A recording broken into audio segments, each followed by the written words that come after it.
Greetings everyone, Mega Beatman here, and today I am starting The Legend of Zelda Twilight Princess.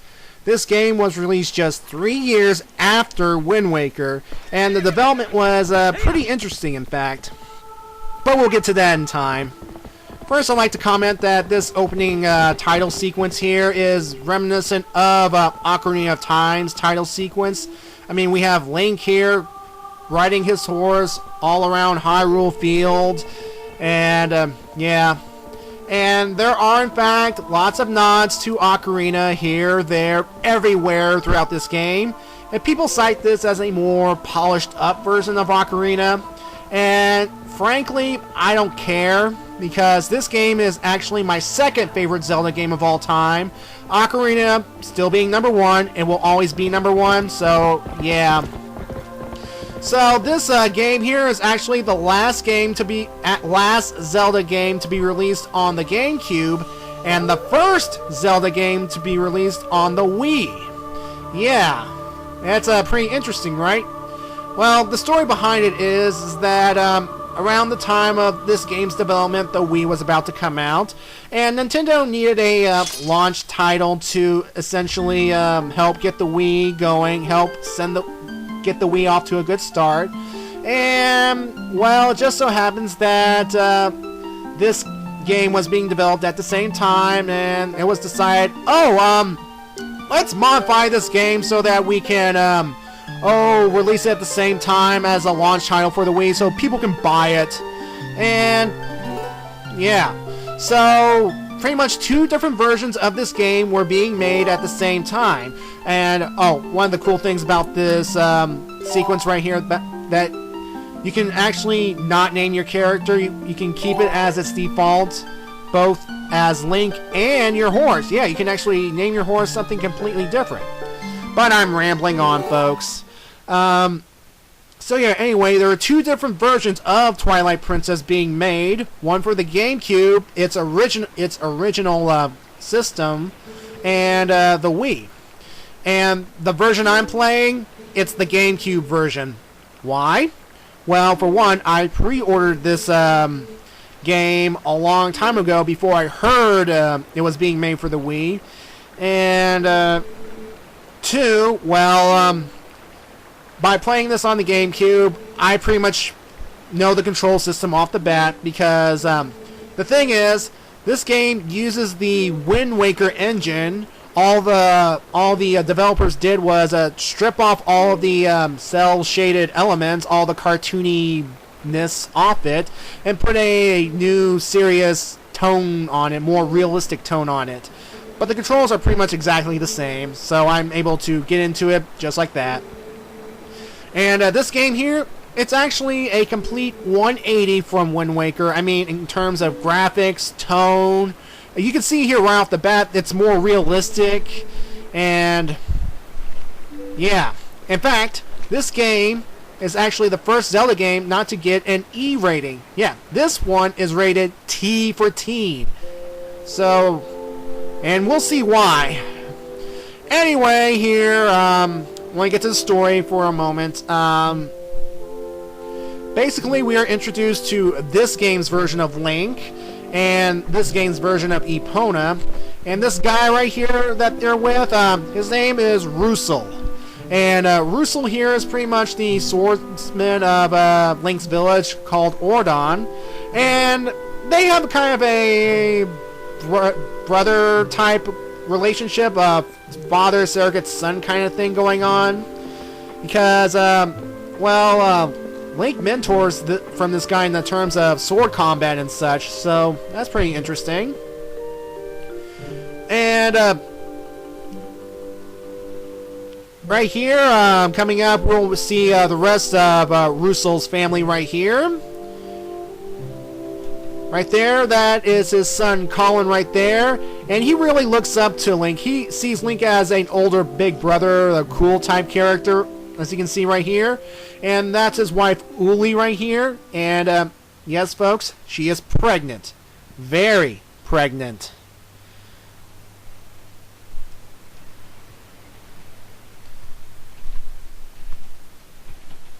Alright, so yeah. as I was saying about the differences between the graphical versions of the differences between the systems, the GameCube and the Wii. For the release of the Wii, what the creators have done is they essentially, since the Wii uses the Wii mode and most of the people in the world are right-handed, I could be lying and such, but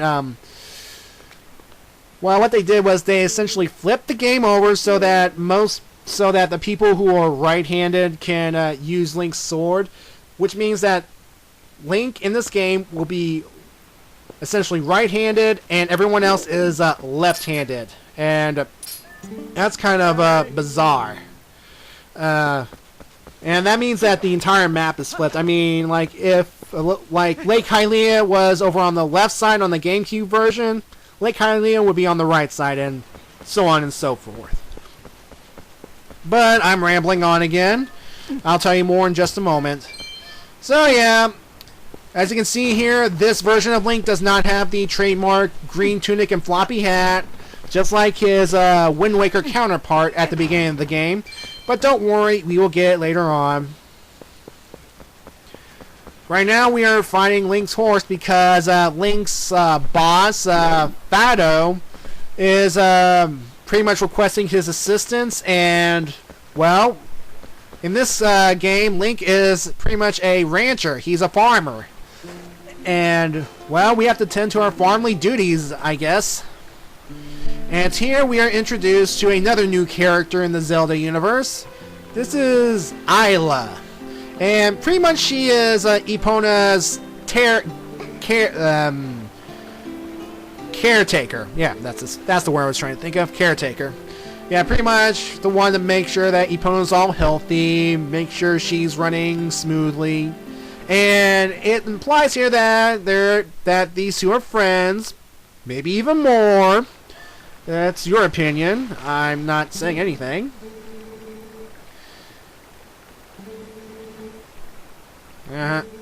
Now, of course, this introduces us to the concept of special grass. Now, this grass here that's shaped like a horseshoe, you play it. It plays a familiar tune, which summons Epona straight to you. So, yeah, for some reason, this horseshoe grass will play Epona's song, and bam, Epona comes straight to you. So, I think that's nice. So, basically, the horse mechanics of Epona are pretty much the same as in Ocarina and Majora's Mask. You gallop, you tap the A button to make Epona go faster, and, yeah, that's pretty much it.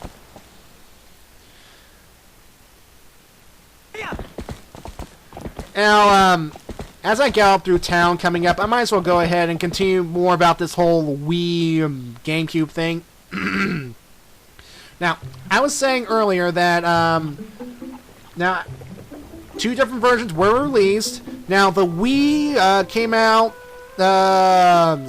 when did the Wii come out again? Shoot. Hold on. Let me check the wiki right quick. Oh,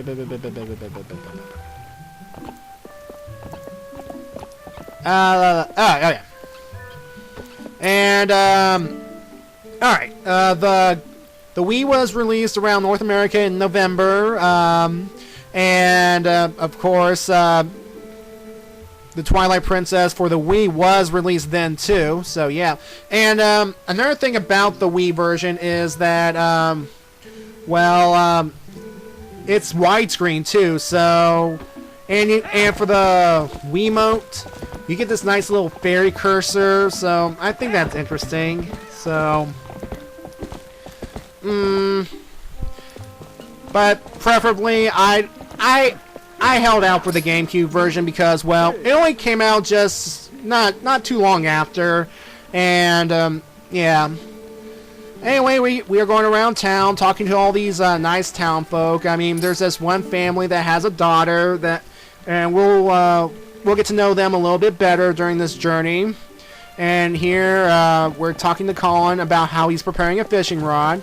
So yeah, this is basically us getting used to the controls of Epona, seeing how she operates and such. Now, see, now this here is Ordon's village. Never heard of this place before, and before I continue, you can see that Epona cannot go over all bridges. And like before, if she can't, you know, essentially go towards a place, she will essentially stop and turn around, and she'll actually gallop away. And this guy right here, this big guy right here, his name is Mayor Bo, and his occupation is pretty obvious, but and he's also the father of Ilea, excuse me, I can't talk. So that's an interesting fact, or something. Anyway, here we are. We're at Ordon Ranch, and we're going to finish the chores for the day. And the chore for today is goat herding. Yeah, these are goats. So okay, that's interesting. Yeah, there's Fado right there, and we're essentially going to finish the job. What we are going to do is we're going to essentially round up the goats and get them into the barn in a timely manner. And what we're going to do here is we're going to ride Epona and pretty much gallop towards the goats.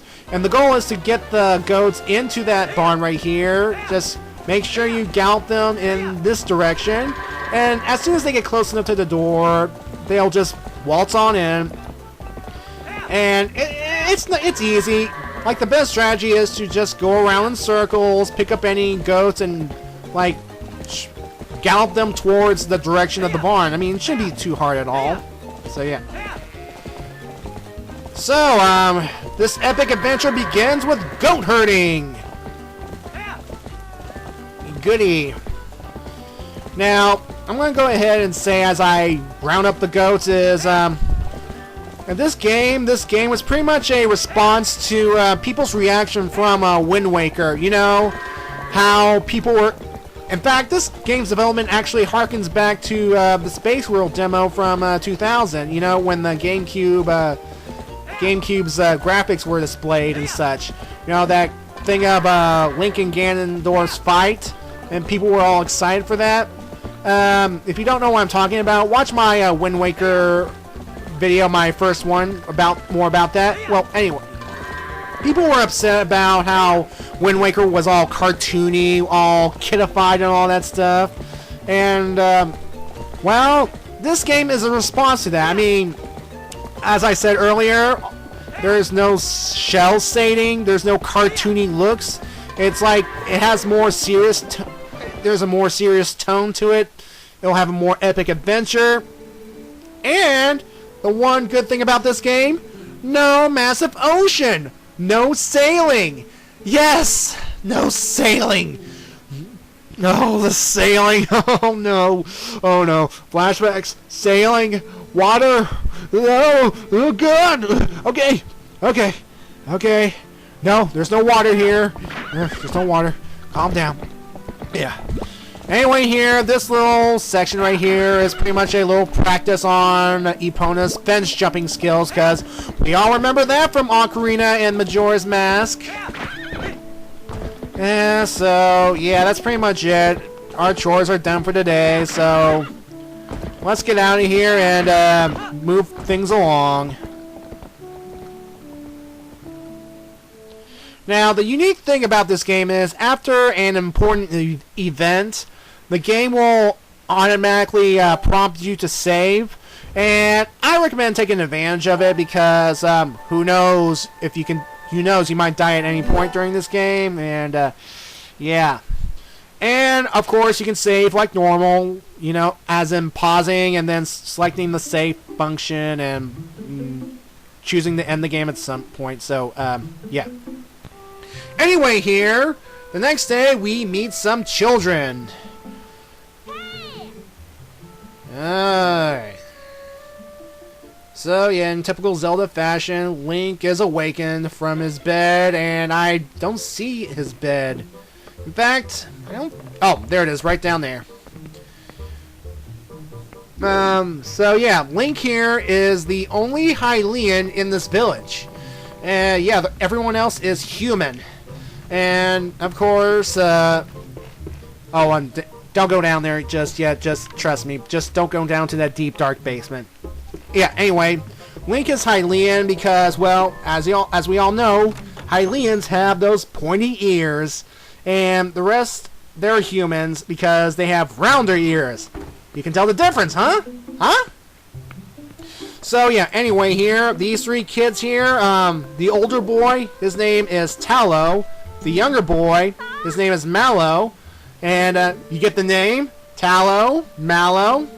Obviously it's obvious that they recycled names, especially of the...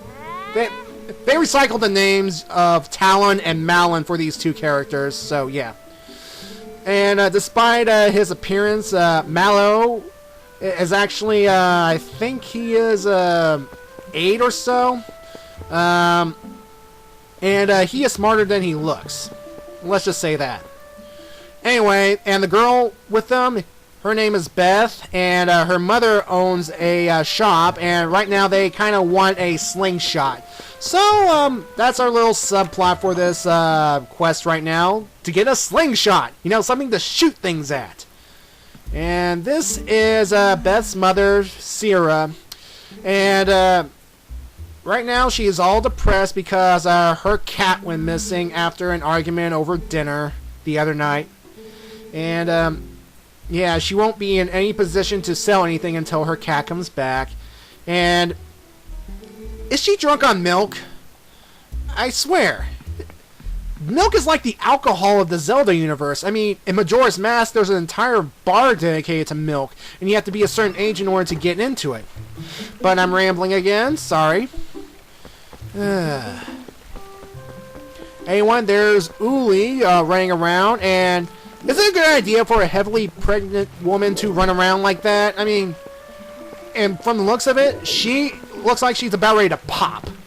So, anyway here, what we want to do here is talk to Maribel right here about something, and then it will trigger an event where one of the goats from the ranch will escape, and Link's job is to pretty much stop it. So all we have to do is just hold our ground, grab the goat, and toss it.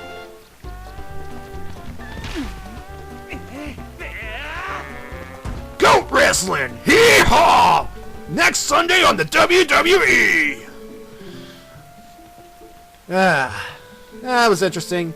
Of course, if you fail to accomplish this event, talk to Maribel again, and it will start all over. Although, I believe this little thing is optional. You can skip it and without any consequences, so yeah.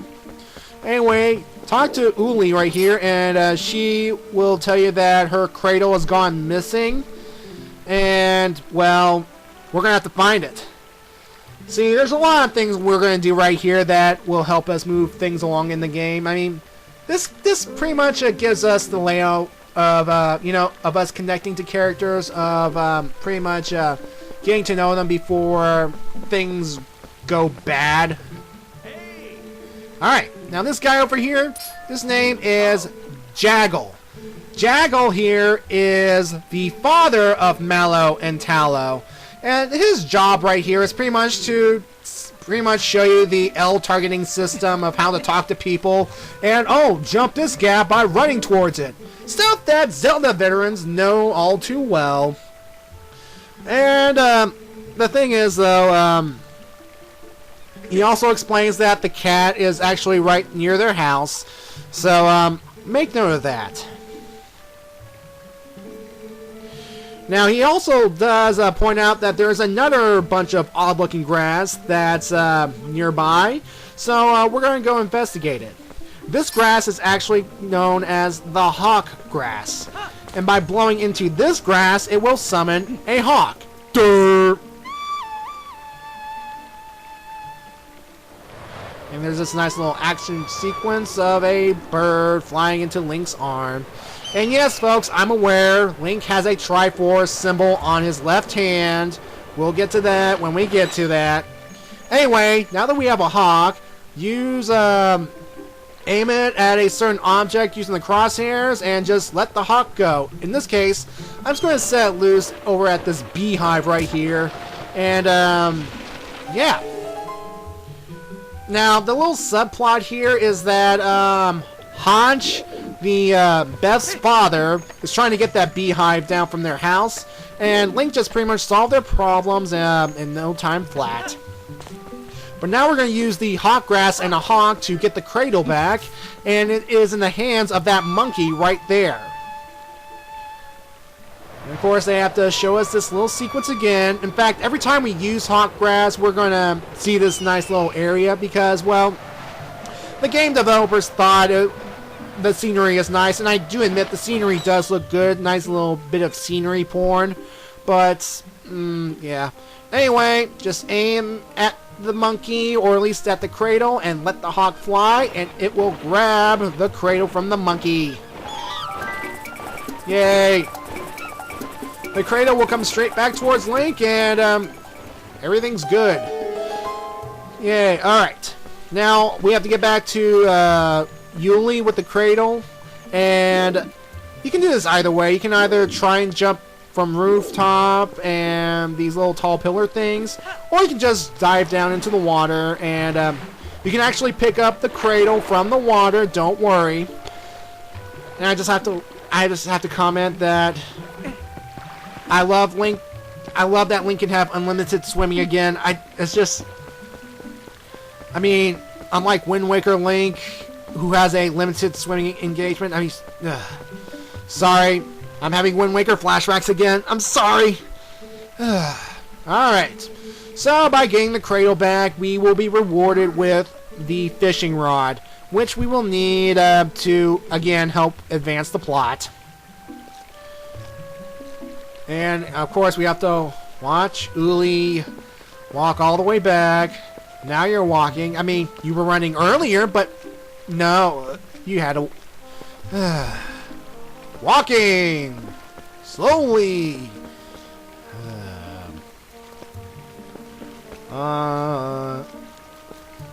You know, I could have done us all a favor and speed all this up, but I don't know why I bother.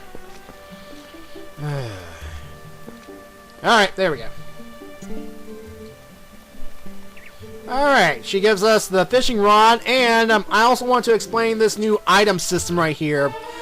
The thing is, in order to get an item for to equip to one of your item buttons, you do not press start. Trust me, don't press start to get the item. Instead, you have to hit the upper control pad on your GameCube controller. That is, if you're playing the GameCube version like I am. Sorry, people who are playing the Wii version. I'm afraid I don't know much about that game. Well, that version of the game, but yeah. And here's the thing. We only have 2 item buttons in this game. Yeah. And there's a reason why, and yeah, we'll get to that. Anyway, now that we have the fishing rod, because, well, people love the fishing from Ocarina, they decided to bring it back. And what we're going to do here is head to this one pier that's near Mallow and Tallow's house, and we're going to do some fishing at that spot. Why? Well, if you remember, the cat is right there, and cats love fish, don't they? Now, what you want to do is toss out your fishing rod and wait until that buoy thing that pops up right here sinks beneath the water. That means that a fish has grabbed the hook, and at that point, just reel it in. And yeah. See, it's so simple. Now here's the thing. We're going to do this again. Why? Because the second time we do this, the fish will actually... The cat will actually take the fish, and it will run away back to Sierra's shop, and it will make Sierra all happy and such. And with Sierra in a good mood, we will be able to buy the slingshot so that we can move things along. And, yeah. Now, the thing is, though, before we get that slingshot, we have to get some rupees. And, well... yeah, that's interesting. Yay. As I was saying, before we get the slingshot, we have to get rupees. And we will start gathering rupees in part 2. So, we'll see you then. Bye-bye.